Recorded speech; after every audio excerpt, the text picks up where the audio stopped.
안녕하세요. 저는 평범한 40대 여자입니다. 신선한 가을 날씨가 이제는 제법 쌀쌀하게 느껴지기도 하네요. 지금 동네에 이사 온 지 한 달도 안 돼요. 아직 적응을 하지 못하고 있어 밤낮으로 바뀌어버린 제 생활이 가끔은 힘이 들기도 합니다. 잠을 못 이루는 밤, 멍하니 TV만 보던 제가 컴퓨터 앞에 앉아 세상을 보니 이 세상은 참 많이 달라져 있더라고요. 저도 이제 용기를 내 세상 밖으로 나가보려 노력하고 있습니다. 말솜씨가 워낙 없지만 그래도 한자 한자 저의 이야기를 해보려고 합니다. 저는 어렸을 때부터 안 해본 일이 없을 정도로 참 바쁘게 살았습니다. 부모님이 일찍 돌아가셨던지라 2명의 동생들의 학비를 모아야 했고 안 해본 일이 없을 정도로 악착같이 살았습니다. 그렇게 아둥바둥 살다 보니 어느새 저는 참 나이가 많이 들어갔고 부모님도 안 계시고 책임져야 하는 동생들도 있어 일찌감치 결혼을 포기하고 살았어요. 동생들은 이제야 많이 커서 누나와 언니 인생 살라고 말해주지만 저는 아직 동생들을 떠나기가 참 많은 힘이 들더라고요. 한동안은 제 팔자는 왜 이렇게 쉽지 않나 싶어서 밤에는 술로 지새운 적도 많았습니다. 그게 제 낙이기도 했죠. 그러다 그때 당시 일하던 회사에서 지금보다 출퇴근이 멀지만 조금 더 월급을 올려주는 곳으로 가보는 건 어떻겠냐고 물어보셨어요. 사장님이 참 좋으신 분이었는데 이번에 사정이 안 좋아져서 이번에 회사를 접고 귀농생활을 하신다고 하시면서 저의 사정을 알고 괜찮은 곳이 있으면 제 이야기를 많이 해주시곤 하셨죠. 저는 상관없다 말씀드렸고 정들었던 회사가 없어지는 게 참 많이 슬펐지만 그래도 또 갈 곳이 있다는 생각에 사실 사장님께 죄송하지만 조금은 마음 편하게 갈 수가 있었어요. 또 지금보다 더 좋은 조건에 월급도 30만 원이나 더 올려주신다고 하니 사실 제 입장에서는 정말 좋은 조건이 아닐 수 없었는데요. 그렇게 저는 오래 다니던 회사를 나와 이직을 했고 이직한 회사도 참 사람들이 좋았어요.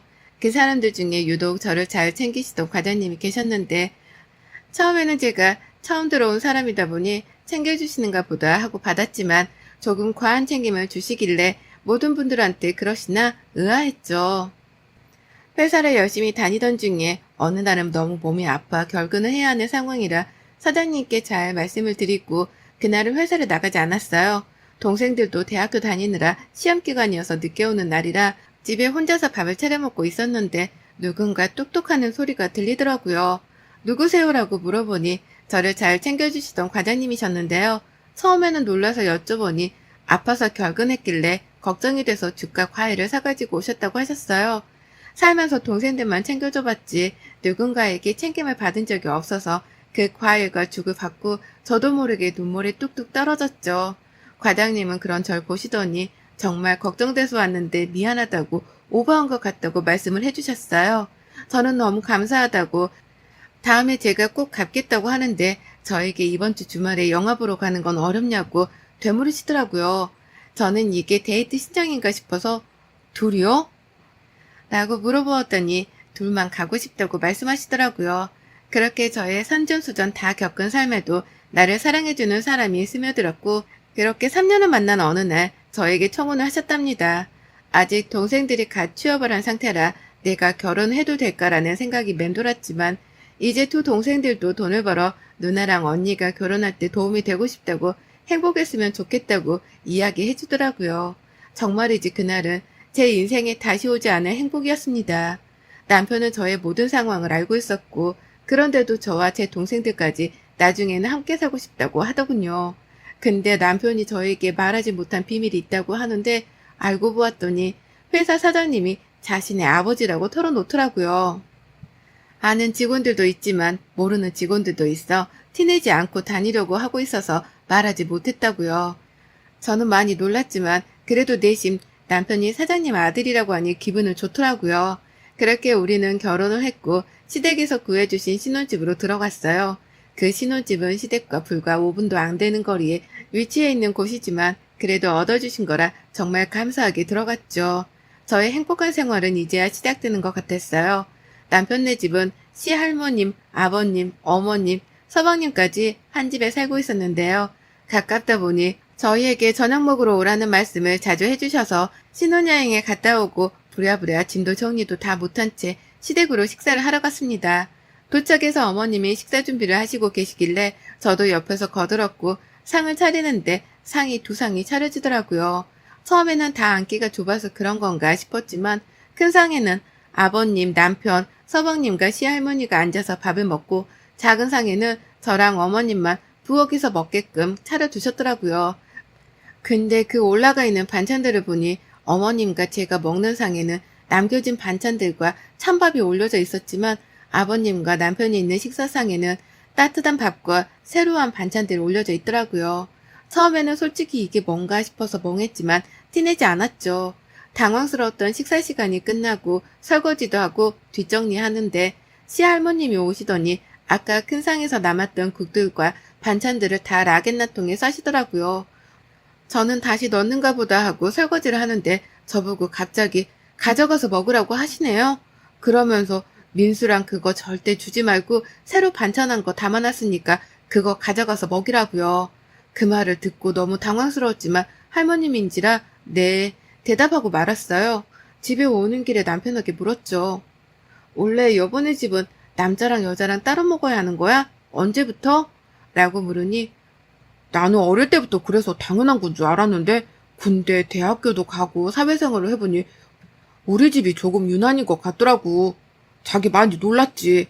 내가 자기 올 때는 다 같이 먹자고 해도 할머니가 안 된다고 하시니 원 노인네가 좀 고시시간께 있어 라고요. 기분이 좋지 못했지만 남편이 또 그렇게 말해주니 내 생각을 안 하는 건 아니구나 싶었어요. 저는 이걸로 그렇게 시댁을 자주 가지는 말아야겠다 싶었죠. 그렇게 결혼하고 한 달이란 시간이 흘러 첫 월급날이 되었고 저는 남편에게 우리 월급을 서로 통장에 넣어놓고 같이 관리하자고 합의를 보았는데요. 근데 월급날인데도 불구하고 월급이 저녁까지도 들어오질 않는 거예요. 항상 사장님이 아침에 넣어주시는데 오늘은 까먹으셨나 싶었죠. 남편과 퇴근하고 가는 길에 여보 혹시 월급 들어왔어? 아버님이 이번에 까먹으셨나? 물어보니 아 월급? 이제 우리한테는 아마 내일 들어올 거고 아빠가 관리할 거야 라고요. 그래서 제가 아버님이 관리하신다고? 무슨 소리야? 라고 되물으니 저희가 돈을 잘 못 모을 것 같아 이제 시댁에서 관리하면서 저희에게는 최소 생활비만 주신다고 했다고요. 그래서 나중에 돈 모아서 애기도 키우고 더 큰 집으로도 이사 간다고요. 솔직히 이 말을 듣고 머릿속이 띵했어요. 남편 월급이야 그렇다 치는데 제 월급까지 이러시니 저는 남편에게 그건 안 될 것 같다고 결혼 전에도 말했지만 동생들 앞으로 둔 적금도 내야 하고 동생들 결혼하면 내가 많이는 아니더라도 혼수랑 집 보태는 데에는 어느 정도 해주려고 모으고 있다고요. 남편은 그런 거 다 아빠가 알고 있으니 모아주실 거라고 하는데 저는 안 된다고 계속 말했죠. 그랬더니 그럼 이번 주에 자기가 가서 한번 다시 말해보겠다고 하고 그렇게 대화를 끝냈어요. 이때부터 시작이라는 걸 알았어야 했을까요? 더 빨리 눈치채지 못한 제가 문제였을까요? 그때부터 한 달, 두 달, 세 달이 지나 일은 정말 많이 하는데 생활비를 정말 최소한만 주시더라고요. 이뿐만이 아니라 매번 시댁에도 일주일에 한 번씩은 오라고 시할머니께서 저에게 전화를 하세요. 남편이 장손이기 때문에 두루두루 가족들을 잘 챙겨야 한다고요. 어느 날은 시댁에 가면 꼭 기다렸다는 듯이 저에게 손빨래를 시키세요. 어머님이 하신다고 하셔도 시할머니가 저에게 이런 건 세탁기 돌리지 말고 손빨래 해야 한다고 네가 야무지게 잘하게 생겼으니 저보고 하라고요. 그렇게 시댁만 갔다 오면 저는 극도로 예민해져 있었고 남편은 그런 제 눈치만 보고 있는 생활들이 이어졌어요. 이런 생활이 반복되니 저는 살이 결혼하고 나서 7kg 가까이가 빠진 만큼 힘이 들었는데요. 회사 일에 집안일에 시댁 가서 또 일하는데 제대로 먹는 건 없으니 당연히 살이 빠질 수밖에 없었네요. 그러다 동생들이 신혼집에 놀러와 제 얼굴을 보는데 반쪽이 돼 있는 모습을 보고 무슨 일이냐 물었지만 차마 동생들이 걱정할까 사실대로 말하기는 어려웠어요. 한 달, 두 달, 세 달, 네 달, 이제는 전화만 와도 진저리가 끼칠 정도였는데요. 그러던 어느 날 정말 몸이 아파서 도저히 일어나지를 못하겠는데 또 시어머니가 전화와서 저녁 먹으러 오라고 하셨어요. 남편이 오늘 와이프가 아파서 못 갈 것 같다고 다음에 가겠다고 말씀을 드려도 걔가 뭐가 아프냐 다 꾀병이다 너라도 와라 계속 전화기에 대고 말씀하셨어요. 도저히 저는 못 갈 것 같아서 남편에게 이야기를 하고 남편 혼자라도 갔다 오라고 그렇게 보냈는데요. 오랜만에 집에 혼자 있고 시댁에도 가지 않으니 세상 편하더라고요. 아팠지만 저도 모르게 미소가 지어진 만큼 좋았네요. 그러다 어느 날 여동생에게 전화가 와 남동생이 지금 교통사고로 많이 다쳐서 병원에 있으니 빨리 와보라고요. 남편이랑 지갑만 챙겨서 가보니 동생이 지나가다 뺑소니를 당해 수술을 급하게 해야 하는 상황이었어요. 우선 빨리 수술이라도 해달라고 하고 수술비 마련을 해야 해서 남편에게 지금 아버님께 얘기해서 보내달라고 하자. 그걸로 우리 돈 모아주신다고 하셨으니 그래도 몇천원 있지 않겠냐고 막 그랬죠. 남편이 아버님께 전화해서 물으니 돈이 없다고 했대요. 너희 돈 내가 가지고 있었지만 너희 뭐 차 유지하는 비용이나 집 비용, 우리 집에 와서 먹는 식재료 등 다 써서 많지 않다고요. 도대체 이거 무슨 말인가 싶어서 차 유지 비용은 그렇다 치는데 집은 아버님이 해주신 걸로 알고 있고 식재료는 저희가 안 가겠다고 해도 매번 오라고 해서 가는 건데 이게 어떻게 돈이 들어가냐고요. 그런데도 돈이 없는 걸로 모르쇠를 하시더라고요. 우선 급한 대로 빨리 수술비를 내야 하는 상황이니까 동생들 주려고 모아뒀던 통장을 깨고 친한 친구가 한 명 있는데 자초지종을 설명해서 겨우 수술비를 마련했어요. 다행히도 동생은 수술을 잘 마쳤고 한동안은 병원에 입원해야 한다고 했죠. 저는 병원비도 많이 들어가니 시댁에서 이제 더 이상 월급을 우리가 관리하겠다고 말씀드리자고 남편에게 이야기를 건넸어요. 남편도 월급을 제대로 못 받으니 좀 그랬는지 같이 가서 이야기하자 하더라고요. 그렇게 시댁으로 찾아갔고 아버님께 이만저만한 상황이라 돈이 쓸 곳이 많다. 그럼 지금까지 저희 돈은 정확히 얼마나 나갔고 얼마가 남았는지 말씀해달라. 그럼 그 얼마가 남은 것만이라도 주시고 월급은 앞으로 그냥 저희에게 넣어달라고요. 이 얘기를 들으시더니 아버님께서 버럭 화를 내시면서 너희 나를 못 믿냐고 시할머니랑 둘이 계속 소리만 고래고래 지르셨어요. 남편은 일한 만큼 돈을 받아가는 건데 왜 돈을 이것밖에 안 주냐면서 따지는데 한 번도 안 따지던 아들과 손자가 따지니 또 할 말이 없으신지 가만히 계시더라고요. 우선 알겠다고 하시고 다음 달부터 원래대로 월급을 넣어주신다고 약속하셨어요. 그렇게 저는 일단락 되는 줄 알았고 동생이 재활치료까지 받아야 하는 상황이라 매일 회사 끝나고 병원에 가고 동생 챙기고 집안일, 회사일 하느라 하루가 어떻게 가는지도 모를 정도로 열심히 살았어요. 그러다 보니 시댁이 조금 소홀했다고 생각하셨는지 시할머니께서는 또 불티나게 저에게 전화를 걸어 집으로 당장 오라고 하시더군요. 남편이랑 곧바로 찾아뵈었고 시할머니는 오자마자 남편을 와락 안으시면서 우리 장수 너무 보고 싶은데 안 와서 이 할미가 얼마나 서운하던지 하면서 앉으라고 하더군요. 저에게는 너는 빨리 가서 애미나 도와. 애미가 너가 안 오니까 혼자 푸은 일을 다 하더라. 라고요. 여전하시구나 생각하면서 그렇게 또 열심히 밥을 차리고 과일까지 내오고 치우고 있는데 저보고 웬일인지 시할머니께서 물으시네요. 너희 동생은 좀 어떠냐? 아, 전보다 많이 좋아져서 지금은 재활치료를 꾸준히 받고 있어요. 뭐 재활? 그거 돈 많이 들어가는 거 아니냐? 그렇긴 한데 일상생활로 돌아가기 위해서는 꼭 필요하기도 해서요. 라고 했죠. 그랬더니 시할머니 입에서 나오는 소리가 제가 가지고 있던 이성의 끈을 놓게 만들었어요. 네 동생은 왜 싸돌아다녀서 그러냐? 그렇게 살 거면? 이러면서 뒤에 말이 죽는 게 더 낫지. 이렇게 나지막히 속삭이시는 거예요. 처음엔 제 도기를 의심해서 할머님 지금 뭐라고 말씀하신 거예요? 라고 물으니 자기는 아무 말도 안 했다 이러면서 부엌에서 나가시려고 하시길래 다시 한번 되물었어요. 지금 저랑 이야기하시다가 동생 얘기하면서 죽는 게 낫다고 나지막히 속삭이지 않으셨어요? 너는 귀도 팍다 참 이러시는 거예요. 원래 이기적인 분인 것도 알고 그렇게 배려나 마음 씀씀이가 없는 것도 알고 있었는데 노망이 나신 것도 아니면서 저런 말을 하시니 저는 결혼하고 처음 시댁에서 큰 소리를 낼 수밖에 없었어요. 아니 할머님, 손주가 저렇게 사고를 당해도 죽는 게 낫다고 하실 거세요? 노망이 나신 것도 아니고 어떻게 그런 말씀을 하세요? 라고 했더니 시할머님은 얘가 자기한테 대든다면서 갑자기 눈물바람을 뽑더라고요. 저는 있는 그대로 남편과 시부모님 앞에서 말씀을 드렸고 시아버지는 노인네가 한 말 가지고 뭘 그리 욱하냐고 되려 말씀하시더라고요. 저는 설거지하던 장갑을 던지면서 그릇도 하나 깨먹었어요. 그랬더니 시댁에서는 이제 난리가 난 거예요. 시할머님은 여자가 잘못 돌아서 그랬다느니 너 따위가 지금 우리 집에 와서 가르치려 드냐면서 소리를 고래고래 지르셨어요. 그대로 가방만 들고 나와 무작정 택시를 타고 예전 제가 살던 집으로 갔어요.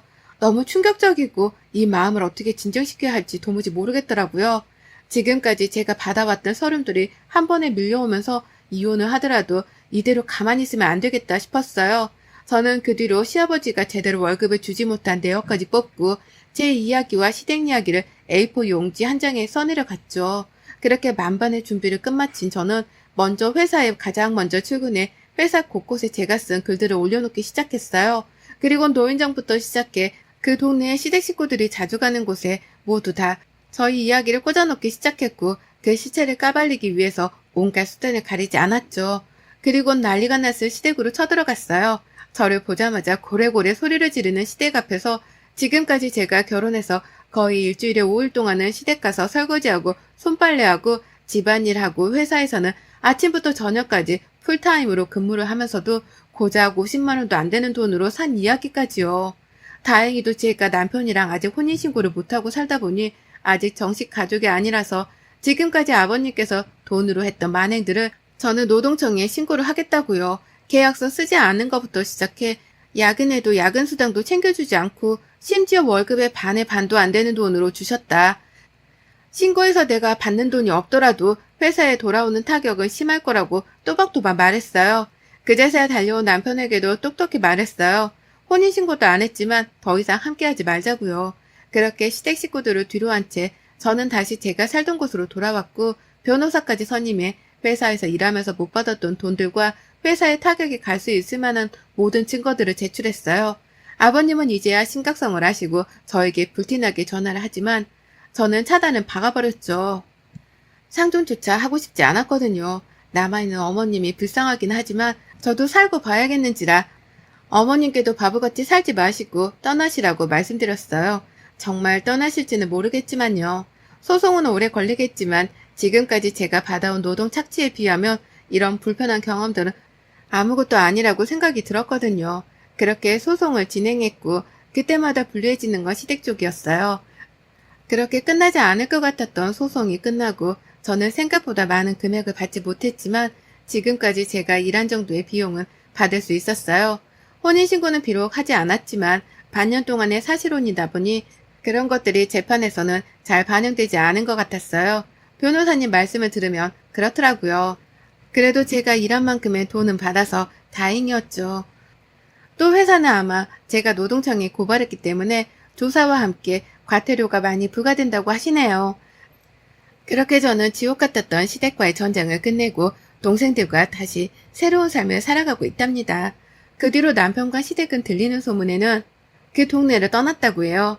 회사도 직원들을 대거로 그만두고 좋지 못한 소문까지 들리니 접을 수밖에 없었고요. 시할머님은 소송하던 중에 대장에서 악성 종양이 발견돼 수술을 하셨다고 합니다. 나이가 원래도 많으셨지만 동네에 매일 돌아다니시다가 이제 자기가 잘못한 일들이 낱낱이 밝혀지니 아무도 대꾸를 안 해줬겠죠. 그래서 스트레스를 받아서 그런 병을 얻으신 건지 들리는 소문에는 그런 이야기들이 무성하더라고요. 그리고 저와 남편은 그렇게 헤어졌어요. 이혼이라고 말하기에는 혼인신고도 하지 않고 반년도 채 못 살았기 때문에 너무 거창한 단어 같더라고요. 제 삶에 행복을 준 사람이라 잊지는 못할 것 같아요.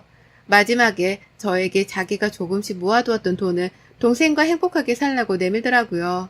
처음에는 받지 않겠다고 거절했지만 자기네 부모님들과 할머니는 너에게 진심 어린 사과를 하지 않을 거라는 걸 알기 때문에 못난 자기가 대신 사과한다고 꼭 받아달라고요.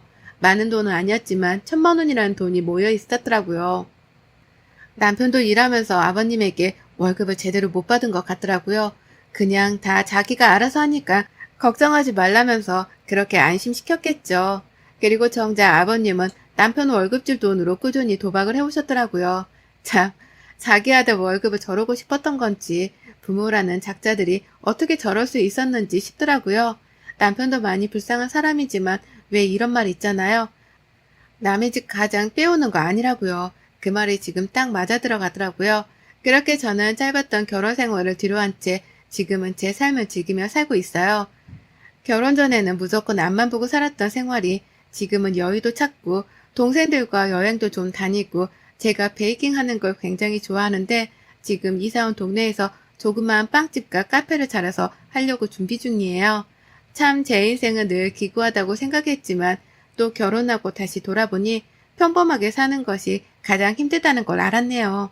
여러분들도 즐기면서 꼭 사시기를 바랍니다. 여러분의 생각은 댓글로 남겨주세요. 오늘도 시청해주셔서 정말 감사합니다.